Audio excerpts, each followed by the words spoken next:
Good afternoon, everyone, and thanks for being with us on KXAN Live. Will Dupree coming to you from the KXAN Live studio. We go now to Austin City Hall, where the mayor is starting off a news conference talking about this new plan that's been announced between the City of Austin and Texas Department of Public Safety to talk about sending resources here to help with police staffing. Let's listen in. As mayor of Austin, my top priority is that the people of Austin both are safe and feel safe.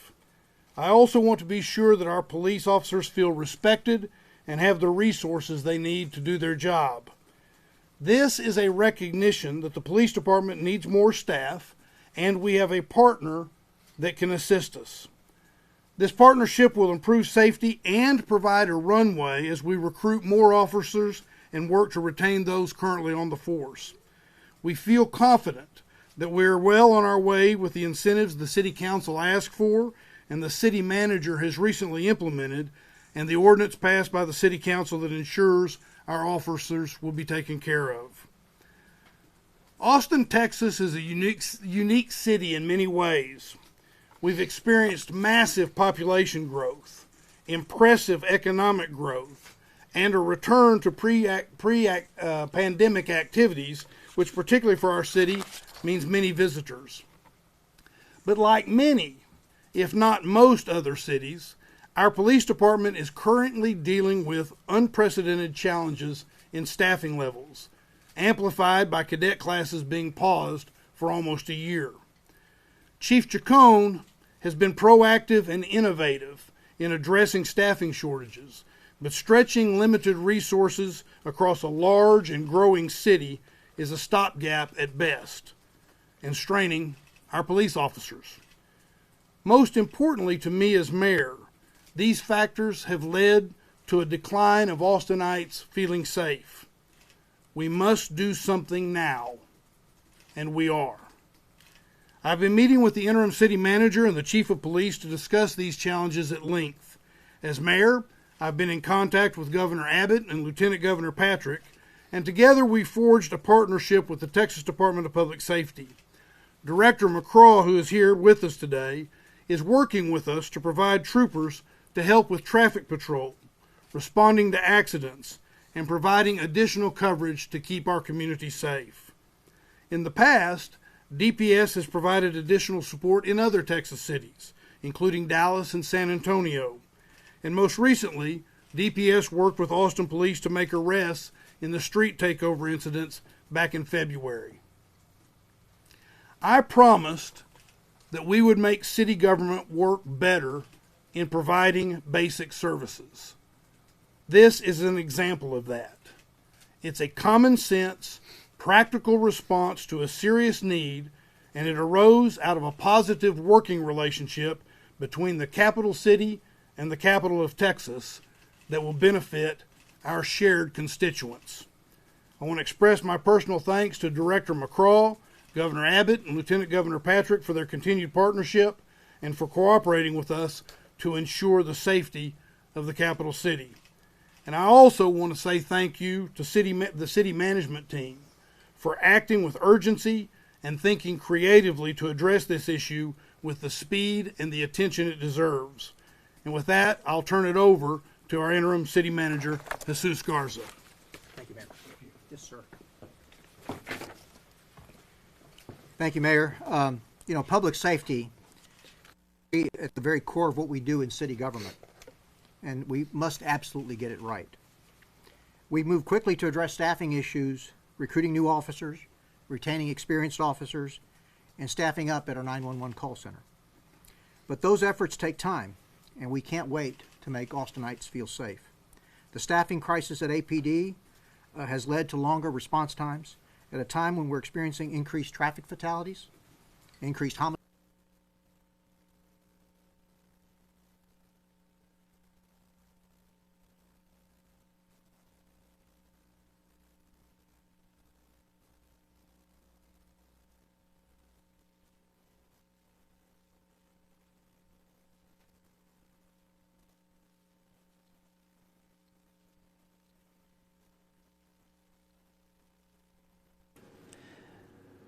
Please bear with us for just a few moments. Our live shot signal from Austin City Hall has frozen. Let's go back. I know that together we'll be able to make a difference for the Austinites to feel safe and have it be the welcoming city it's always been. And I now want to call on the police chief to come in and say a few words. Chief, thank you, sir. Well, good afternoon, everyone. This is a good day. As we have had the challenges that I've been talking about at the Austin Police Department for really the last couple of years, this is a major step forward in increasing public safety. Officers to be able to respond in a timely manner that it deserves. Response times are our highest priority. When those calls the response time for our highest priorities has gone from 7 minutes in 2018 to 10 minutes in 2022. And this is unacceptable to the mayor and to the council and to our police chief. And I'm proud that we were able to put this partnership together so quickly. And I am grateful to our partners for stepping up and stepping into this to help us out. I know that together we'll be able to make a difference for the Austinites to feel safe and have it be the welcoming city it's always been. And I now want to call on the police chief to come in and say a few words. Chief, thank you, sir. Well, good afternoon, everyone. This is a good day. As we have had the challenges that I've been talking about at the Austin Police Department for really the last couple of years, this is a major step forward in increasing public safety. I want to take a moment first to thank Governor Abbott and the governor's office. I certainly want to thank our mayor and city manager for the support that they have been providing as well. And importantly, I want to thank the colonel and thank DPS for really stepping up in this moment when we need them more than ever. We're really taking this step due to the staffing challenges. There's a number of things that the staffing has affected, has negatively impacted our community, including longer response times, fewer officers that are doing proactive policing because they are simply running call to call. We've had certainly a lot of concerns and increases in gun crime and gun violence. And importantly, traffic fatalities are up in our city. And none of these things are good. That's why I'm so excited today to be standing here talking about the partnership that we have with our, this long-standing and very successful partnership that we have had with Texas DPS. We regularly engage on things that help keep our community safe, including in February, the task force that was put together to ensure that we don't have street takeovers happening in our city, which are dangerous, as well as over the years putting together efforts to make sure that we're addressing violent crime, particularly when we know that our resources are overwhelmed. And that's where we find ourselves today. As they've done in other cities, as was mentioned, they have stepped in moments when crime is up and the local resources essentially are overwhelmed. And I'm extremely grateful for that. We want to make sure that we're doing this in the right way. So our efforts will be data-driven and intelligence-led. And the crime analysis units from both the Austin Police Department and Texas DPS will be working jointly to determine what deployment strategies actually will make the most sense, how many troopers I think are going to be deployed, and where they will be deployed, what hours, and so forth. All of that is still in the works. It is important to understand this is really about a number of different issues, including making sure that we are suppressing crime. I think it was mentioned a moment ago that it is our mission, I believe the mayor said this, to not only have our residents be safe, but to feel safe. And if you don't feel safe, that even if you are safe, it just doesn't make for good community. We want greater officer visibility. We know that officer presence and officer visibility is a deterrent to crime, and this should help greatly.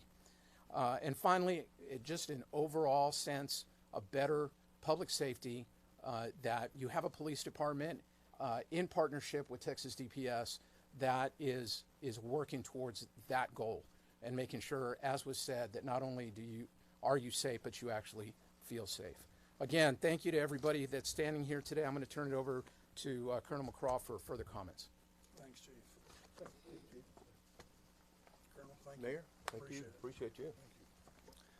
Well, first, Chief, just to underscore what you said, some people don't get it.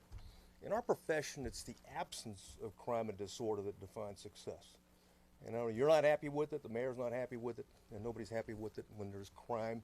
And the idea that you've talked about in terms of data-driven approach, it works anywhere and certainly the Department of Public Safety, the governor's made it clear we're going to assign as many crime suppression teams comprised of troopers and special agents to assist the city of Austin. And God bless you in the city.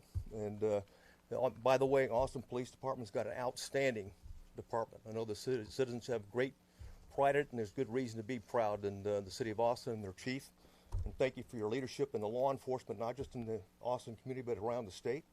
And lastly, clearly in our profession, the greatest force multiplier is teamwork.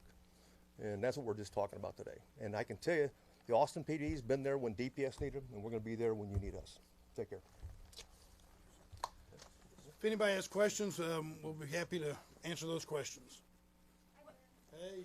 Jayla Washington, KXAN. Thank you guys so much for having us. I guess my number one question for you guys is how are you going to communicate effectively between APD and DPS? So this is not the first time that we've collaborated with Texas DPS. There will be interoperability between our radio systems. So right now we're working on a communications plan, and before this is fully implemented, we'll make sure that our dispatchers and our officers are able to effectively communicate with the troopers and special agents. And one quick follow-up. You talk about using the data to drive, I guess, and track the progress. Have you guys been able to use that data in other cities where you've already kind of formed this partnership? Yep. Anywhere in the state where you see a large number of crime, violent crime in specific areas, easy to locate where those areas are and what time that crime is occurring. So it's just, as the chief talked about in terms of high visibility patrols makes a difference. So being able to provide sufficient resources at the right place and the right time matters. And that's really what we're talking about. In addition, part of the strategy the chief wants to address is individuals that are repeat offenders that are involved in violent crime. There's arrest warrants for them. How can we target them as well? So it's about places, time, and people. Yes, sir. How soon can the citizens of Austin see the effects of this partnership? Will it take days from now, weeks from now? Is there an estimated time? We're certainly not talking weeks from now. We're talking in terms of days.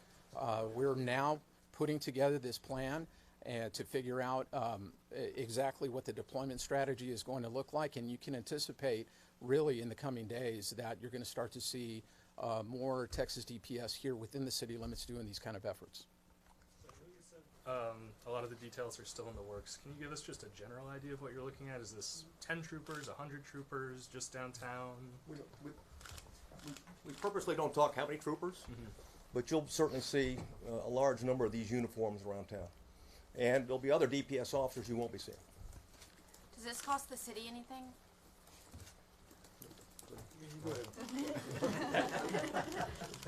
The governor's made it clear, no. All that effort to say no. But he has the gun. No, it will not cost the city. And that's part of one of the great things about this collaborative effort is we have joint constituents. And we want to all serve those joint constituents well, and so it will not cost the city. What prompted this today? Because we've had short staff for a while now. Well, the way it all kind of came together was it started with a conversation that the Lieutenant Governor and I had, and we were talking about a variety of things, and this was one of the issues, and it was Friday. And I've been in touch with the Lieutenant Governor. I've talked with the Governor, and in just a very short time, we were able to put together a way of going forward. And I'm very appreciative to them and the leadership at the state capitol. As I said before, this is what happens when you can have a good relationship between your local government and your state capital when you serve the same constituents. And so why now is we started talking about it Friday, and here we are on Monday moving forward because it's a good idea that will serve the citizens of Austin well.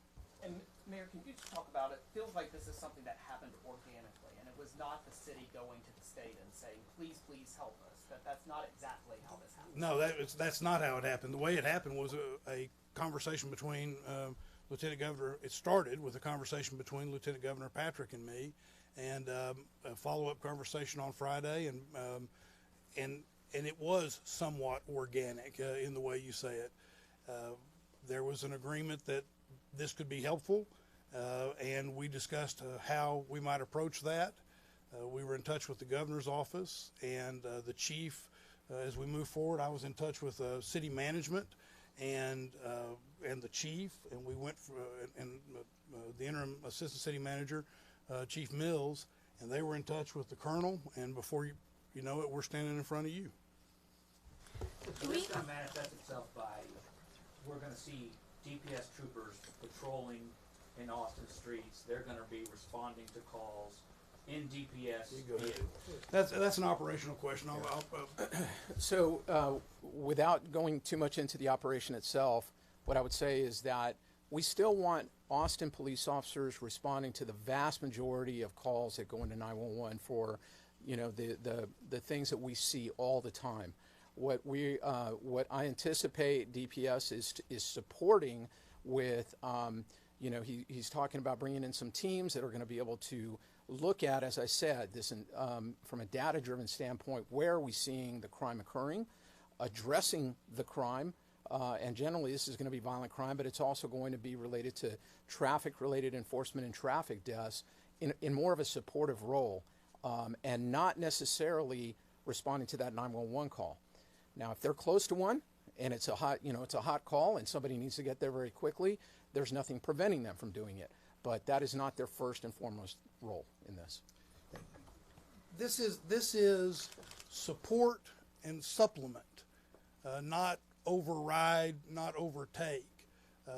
It is like we said, a partnership. APD is primary, but there's support and supplement coming from DPS so that we can meet some of the needs that the staffing levels have kept us from being able to meet the way we want. How long will this last? Yeah, there's no set time, and by that I mean there's no set time on when how long it lasts or when it might end. It is as long as as we feel like there's a need and it's serving a good purpose for the citizens. Mayor, what examples did you bring to the state? Do you think that police are responding appropriately to emergencies right now? I'm not sure I understand. You asked the Sure. first part of your question. I'm not sure I What understand this examples context. did you bring to the state, or what kind of conversation did you have with the state that led them to think this was the right decision? Well, they're here in Austin. I mean, they're living in Austin at least once every 2 years, and the governor and lieutenant governor are here. The governor lives here, and so they're aware of Austin and city government and the different things that get reported with regard to that. This was more just it was a recognition, as I've indicated, a recognition that we are not staffed the way we want to be. We are working on things like that. For example, the city council unanimously adopted an ordinance that said we were going to guarantee the police pay, we were going to guarantee their retirement benefits, and directed the city manager to develop and implement a way to give a pay raise, incentivize cadet classes, and incentivize people to not retire, even if there's no contract. But even with that will take some time, and the cadet classes will take some time. So we have a need now. We are going to address that need now, and the good news is that we had a partner that is willing to collaborate with us to make a practical, have a practical outcome. Could DPS touch on how they're going to be able to spare these troopers when they themselves are facing some staffing issues? We always prioritize across the state, and we go where the priority is, and right now this is a priority. What about the 911 call center that is also short-staffed? So we have we've been taking measures there. It's not directly, obviously, related to this, but you know, we certainly want people to be able to call 911 and get an answer. We just recently, due to some recent steps that we took, are answering almost 90% of our calls within 15 seconds now. Of course, if a big incident happens and a flood of calls comes into 911, yes, there's a potential that you might have to wait. And we've actually seen that happen a couple times over the last couple of months. But for the most part now, we have at least enough call takers between those that are normally staffed and the overtime that they're working to be able to answer a call about 90% of the time within 15 seconds. So we feel like we're in a better place over the last 2 weeks than we've been in quite some time. The numbers. This is separate and apart from the contract negotiations. There are three, what I would say, roughly parallel issues that, and I'm answering this question as mayor. There are three roughly parallel values or principles that need to be addressed. We've talked about one of them, and that is that I feel strongly, as you and that sentiment has been reinforced up here today, that the people of Austin deserve to be safe and to feel safe. The second one I would suggest is that we want to act in a way that we show our police officers that we respect them and want to support them. And I mentioned just a moment ago in response to a question, the actions that the city council took and that the city manager took in follow-up to that to assure salaries and even a pay raise to show our respect and that we want to support them. And then the third is that we need to allow under our charter, when there's a petition that makes it to the ballot, to allow people to have their say and allow them to vote. That is set for May 6th, and I would anticipate that shortly after May 6th, we will reach out to APA and we will work on trying to get a contract at that point in time as well. But this is separate and apart from that. Why don't we do one more question? When troopers come, it's usually a big deal. Who or what is to blame for this response? Well, I wouldn't use the word blame. There's absolutely no reason to be negative in the way you ask that. This is a situation where as I've said before, that we said that we were going to do things so that we made sure that local government, the city hall, worked better when it came to providing basic services. You've just heard that since the interim city manager has been here working with the chief, there's a difference in 911. You've also seen what we're doing here today. This is part of our effort to make sure that basic services are provided in a better way, and that City Hall works well for the people of Austin. So I wouldn't use the language you use. Instead, I would say that when you know you have an instance where you have fewer police staffing than you want, less police staffing than you want, you take common sense approaches to address those, and that's what this is. Thank you all very much for being here.